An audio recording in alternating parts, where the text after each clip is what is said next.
డమ్మముగా ప్రవర్తించటం, గొప్పలు చెప్పుకోవడం దేవుని ప్రేమలో ఉన్నటువంటి నిజమైన తత్వం కాదు, నిజమైన ప్రేమకున్నటువంటి స్వభావం కానే కాదు.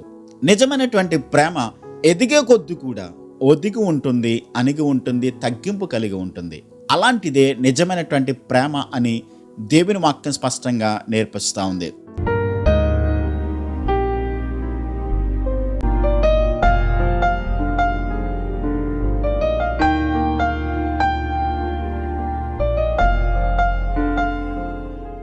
యేసుక్రీస్తు నామములో వాక్యం వింటున్న మీ అందరికీ కూడా లివింగ్ గాడ్ మినిస్ట్రీ నుండి ప్రత్యేకమైన వందనాలు తెలియజేస్తున్నాను. దేవుని ప్రేమ యొక్క తత్వం ఏమై ఉందో, ఆ ప్రేమ యొక్క స్వభావం ఏంటో గత కొన్ని రోజులుగా మనం ధ్యానం చేస్తూ ఉన్నాం. మొట్టమొదటిగా ప్రేమ దీర్ఘకాలం సహిస్తుందని నేర్చుకున్నాం. రెండవది ప్రేమ దయ చూపిస్తుంది, ప్రేమ మత్సరపడదు. నాలుగవది ప్రేమ డంబముగా ప్రవర్తింపదు. అపోస్తలుడైన పౌలు కొరింథీయులకు రాసిన మొదటి పత్రిక 13వ అధ్యాయము 4వ వచనమును ఆధారం చేసుకుని దేవుని యొక్క ప్రేమ యొక్క తత్వం ఏమై ఉందో తెలుసుకుంటూ మనం ధ్యానం చేస్తూ ఉన్నాం. వాటిలో 4వది ప్రేమ డంబముగా ప్రవర్తింపదు.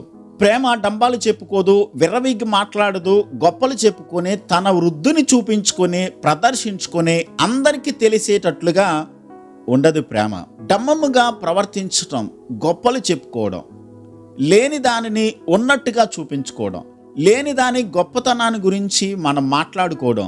చూడండి, కొంతమంది వాళ్ళ దగ్గర ఉన్నది ₹1 అయినట్లయితే కోట్ల రూపాయలు, లక్షల గురించి వాళ్ళు గొప్పలు చెప్పుకుంటూ మాట్లాడుకుంటారు. వాళ్ళ దగ్గర ఉన్నది పావలే, వాళ్ళ దగ్గర ఉన్నది రూపాయే, కానీ వాళ్ళు మాట్లాడాల్సి వచ్చినప్పుడు గొప్పలు మాట్లాడుతూ, డంబాలు చెప్పుకుంటూ, గొప్పలు మాట్లాడుకుంటూ లేని దానిని ప్రదర్శించుకోవడానికి వాళ్ళు ప్రయత్నం చేస్తూ ఉంటారు. డంబంగా ప్రవర్తించే వాళ్ళలో ఎదుటి వాళ్ళు అసూయపడేటట్లుగా మాట్లాడతారంట. అంటే వాళ్ళు చెప్పుకున్నటువంటి గొప్పతనం, వాళ్ళు మాట్లాడుకున్నటువంటి గొప్ప సంగతుల గురించి ఎదుటి వాళ్ళు చూసి నిజంగా వీళ్ళు ఇలాంటి స్థితిలోనే ఉన్నారా, నిజంగా వీళ్ళు ఇలాంటి పొజిషన్లోనే ఉన్నారా అని చెప్పని వాళ్ళని చూసి అసూయపడేటంతగా డంబాలు పలికేటువంటి వారు మాట్లాడుతూ ఉంటారు. అది ప్రేమ లక్షణం కానే కాదు. విచిత్రం ఏంటనంటే, ఇతరులు డంబపు మాటలు మాట్లాడుతుంటే మనకు ఎంత అసహ్యం వేస్తుందో, కానీ మనమే పలుకుతూ ఉంటాం డంబపు మాటలు. గమనించండి, ఈ డంబాలు చెప్పుకునేటువంటి వాళ్ళు ఎదుటి వాళ్ళు డంబపు మాటలు మాట్లాడుతుంటే వీళ్ళకి చాలా కోపం వచ్చేస్తూ ఉంటుంది, చాలా అసూయ కలుగుతుంటుంది. కానీ వాళ్ళే మాట్లాడుతుంటారు డంబపు మాటలు, గొప్ప మాటలు. గర్విష్ఠులకు గర్వం అంటే అసలు ఇష్టం ఉండదంట అవతల వాళ్ళలో. అలాగే డంబముగా మాట్లాడేవారు అస్సలు సహించలేరంట ఇతరులు డంబముగా మాట్లాడుతున్నట్లయితే. గమనించాలి, నిజానికి వాళ్ళలో ఉన్నది గర్వం, నిజానికి వాళ్ళలో ఉన్నది డంబాలు పలకటం. కానీ ఎదుటి వాళ్ళు అది మాట్లాడుతున్నట్లయితే, ఎదుటి వాళ్ళు అలాంటి పనుల గురించి, అలాంటి క్రియలు చేస్తూ ఉంటే, అలాంటి మాటలు మాట్లాడుతుంటే వాళ్ళు సహించలేరు, ఓర్చుకోలేరు. ఇది డంబములో ఉన్నటువంటి లక్షణం. చూడండి, ప్రేమ ఎన్నడూ కూడా డంబముగా ప్రవర్తించదు, డంబపు మాటలు మాట్లాడదు. కొరింథీ సంఘస్థులు ఏదో ఒకటి చేసి నా గురించి గొప్పగా చెప్పుకోవాలి, నలుగురు కూడా గొప్పగా మాట్లాడుకోవాలి, గొప్పగా ప్రదర్శించాలి అని చెప్పి ఆలోచనతో ఉన్నటువంటి వారికి అపోస్తలుడైన పౌలు ఈ పత్రికను రాస్తూ ఉన్నాడు. అపోస్తలుడైన పౌలు కొరింథీయులకు రాసిన మొదటి పత్రిక 14వ అధ్యాయం 26వ వచనములో, సహోదరులారా, ఇప్పుడు మీలో ఏమి జరుగుతున్నది? మీరు కూడి వచ్చినప్పుడు ఒకడు ఒక కీర్తన పాడవలని ఉన్నాడు, మరి ఒకడు బోధింపవలనని ఉన్నాడు, మరి ఒకడు తనకు బయలుపరచబడినది ప్రకటన చేయవలని ఉన్నాడు, మరి ఒకడు భాషతో మాట్లాడవలనని ఉన్నాడు, మరి ఒకడు అర్థము చెప్పవలనని ఉన్నాడు. సరే, సమస్తమును క్షేమాభివృద్ధి కలుగుటకై జరగనియండి, క్రమముగా మర్యాదగా జరగనివ్వండి. వాళ్ళేంటి, కీర్తన పాడాలని, ఒకడేమో బోధించాలని, ఒకడేమో భాష మాట్లాడాలని, ఒక భాషకు అర్థం చెప్పాలని. అంటే వాళ్ళంతట వాళ్ళు ఒకరికి ఒకరు చూపించుకోవాలి అన్నటువంటి ఆలోచనతో, తలంపుతో ఉన్నారు.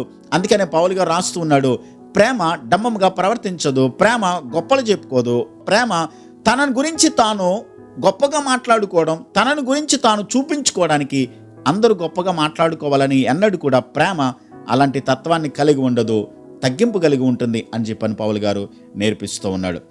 దీనికి పరిష్కారం ఏంటనంటే, గొప్పలు మాట్లాడుకోవడం కన్నా, గొప్ప విషయాల గురించి అంటే లేని దాని గురించి గొప్పగా మాట్లాడుకోవడం కన్నా యేసయ్య గురించి, ఆయన సిలువ గురించి, యేసయ్య యొక్క గొప్పతనాన్ని గురించి, ఆయన ప్రేమను గురించి, దేవుని వాక్యాన్ని గురించి మాట్లాడండి. అప్పుడు మనలో గొప్పలు మాట్లాడుకోవడానికి ఎక్కడ అవకాశం ఉంటుంది చెప్పండి? లేని దాని గురించి గొప్పగా మాట్లాడుకోవడం, కొంచెం ఉంటే దానిని పెద్దది చేసి గొప్పగా నేను అది చేశాను ఇది చేశానని చెప్పని డంబాలు మాట్లాడుకోవడం, అది ప్రేమ యొక్క తత్వం కానే కాదు. అలా మాట్లాడుతున్నట్లయితే నిజంగా మనలో దేవుని ప్రేమ లేదు అనేటువంటి సత్యాన్ని మనం గ్రహించాలి. ఒక ఆయన అంటాడు, డంబం అనేది పాపాలకు మూలమైన గర్వానికి శిఖరం అంట. డంబాలు మాట్లాడుతున్నామంటే గర్వం అనే కొండ పైకెక్కేశాడన్నమాట, పిచ్చి ముదిరిపోయిందన్నమాట. కాబట్టి అర్థం చేసుకోవాలి, డంబపు మాట్లాడేటువంటి వాళ్ళు ఇతరులను పక్కన పెడతారు, దేవుని కూడా అవసరమైతే పక్కన పెట్టేస్తారు. ఎందుకంటే వాళ్ళకే మొదటి స్థానం ఇవ్వాలి, వాళ్ళ గురించే ఎక్కువగా మాట్లాడుకోవాలి. ఎక్కడున్నా మాట్లాడుకుంటున్నప్పటికీ కూడా వాళ్ళ గురించే సంభాషణ వాళ్ళ మధ్య జరుగుతూ ఉండాలి, వాళ్ళ గురించే మాట్లాడుకోవాలి. ఈ డంబముగా మాట్లాడుకోవడం, డంబముగా గొప్పలు చెప్పుకోవడం అనేది దేవుని ప్రేమ యొక్క తత్వం కానే కాదు. ఈ మాటలు గుర్తుపెట్టుకోనండి, ఈ మాటలు గమనించండి. ఇతరులను మనం తగ్గించుకోకుండా ఎప్పుడు మనల్ని మనము హెచ్చించుకోలేం. మనల్ని మనము హెచ్చించుకుంటున్నామని అంటే ఏదో ఒక విషయంలో ఎదుటి వాళ్ళని మనం తగ్గించే మాట్లాడుతున్నాం, ఎదుటి వాళ్ళని తగ్గించే తక్కువ చేసే మాట్లాడుతున్నాం. నా అంతటోడు లేడు, నేను చేయగలిగినట్లుగా ఎవడు చేయలేడు, నాకులా ఎవరుండరు, నేను మాత్రమే చేయగలను అనేటువంటి గొప్పలు చెప్పుకోవడం, గొప్పగా మాట్లాడుకోవడం దేవుని ప్రేమ యొక్క తత్వం కానే కాదు. అలాంటిది దేవుని ప్రేమలో ఉండవలసినటువంటి స్వభావము కానే కాదు. దేవుని ప్రేమ ఎప్పుడు కూడా తగ్గింపు కలిగి ఉంటుంది. దేవుని ప్రేమ ఎప్పుడు కూడా తగ్గింపు స్వభావాన్ని కలిగి ఉంటుంది. ఒక మాట గుర్తుపెట్టుకోవాలి, మనలను మనము హెచ్చించుకుంటున్నాము, మనలను మనము గొప్పలు చెప్పుకుంటున్నామంటే దాని అర్థం ఏంటో తెలుసా? ఎదుటి వాళ్ళని తక్కువ చేస్తున్నాము, ఎదుటి వాళ్ళను తక్కువ చేసి మాట్లాడుతున్నాం. రెండవది, అవసరమైతే కొన్ని సందర్భాల్లో దేవుని కూడా పక్కన పెట్టేస్తాం. గుర్తుపెట్టుకోనండి, దేవునికి దూరంగా ఉండి దేవునిని మనం పక్కన పెట్టి మనం ఎక్కడ పైకి రాగలం? అది వల్ల కాదు. దేవుడు మాత్రమే ఏ వ్యక్తినైనా హెచ్చించగలడు, దేవుడు మాత్రమే ప్రతి పరిస్థితిని కూడా సమర్థించగలడు. దేవుని కంటే మనము హెచ్చించుకున్నట్లయితే, గుర్తుపెట్టుకోనండి, పరలోకములో తనను తాను హెచ్చించుకున్నటువంటి లూసిఫర్ను దేవుడు ఒక తన్ని కిందకు తోసేశాడు. మనకు తెలుసు ఆ విషయం. కాబట్టి మనలను మనం తగ్గించుకున్నప్పుడు దేవుడు తప్పకుండా హెచ్చిస్తాడు. ఆయన మనల్ని హెచ్చించేంత వరకు కూడా తగ్గింపు కలిగి ఉన్నప్పుడు ఒక్కొక్క సందర్భంలో, ఒక్కొక్క సమయంలో దేవుడు తప్పకుండా ఆయన సమయం వచ్చినప్పుడు ఖచ్చితంగా దేవుడు మనల్ని హెచ్చిస్తాడు, ఖచ్చితంగా దేవుడు మనను ఆశీర్వదిస్తాడు, ఉన్నతమైన స్థితిలో పెడతాడు. చూసినటువంటి వారు, ఒకప్పుడు మనల్ని హేళన చేసినటువంటి వారు తప్పకుండా మనల్ని చూసి గొప్పగా ఆశ్చర్యపోయేటువంటి పరిస్థితికి దేవుడు మనల్ని ఆశీర్వదిస్తాడు. ఎప్పుడనంటే డంబాలు చెప్పుకోకుండా, గొప్పలు చెప్పుకోకుండా మనల్ని మనమే తగ్గింపు కలిగి ఉన్నప్పుడు, విధేయత కలిగి ఉన్నప్పుడు, ఆయన బలిష్టమైన చేతి క్రింద ఒదిగి మనము ఉన్నప్పుడు, తగ్గింపు కలిగి ఉన్నప్పుడు తప్పకుండా దేవుడు మనల్ని హెచ్చిస్తాడు. అలాంటి కృప దేవుడు మనకి ఇవ్వాలని చిన్న ప్రార్థన చేద్దాం. ప్రేమ నమ్మకమైన మా కన్న తండ్రి, గొప్ప దేవా, మీరు మమ్మల్ని హెచ్చించే దేవుడవు. మిమ్ము నమ్మిన వారిని, నాయన మీకు విధేయత చూపించినటువంటి వారిని, మీకు లోబడి బ్రతికిన ప్రతి ఒక్కరిని కూడా తప్పకుండా మీరు హెచ్చించే దేవుడవు, ఆశీర్వదించే దేవుడవు, ఉన్నతమైన స్థితిలో ఉంచగలిగిన దేవుడవు. కాబట్టి మమ్మల్ని మేము తగ్గించుకోవడం, నాయన ప్రేమ డంబముగా ప్రవర్తించదు అనేటువంటి సత్యాన్ని మీరు మాకు నేర్పిస్తున్నారు.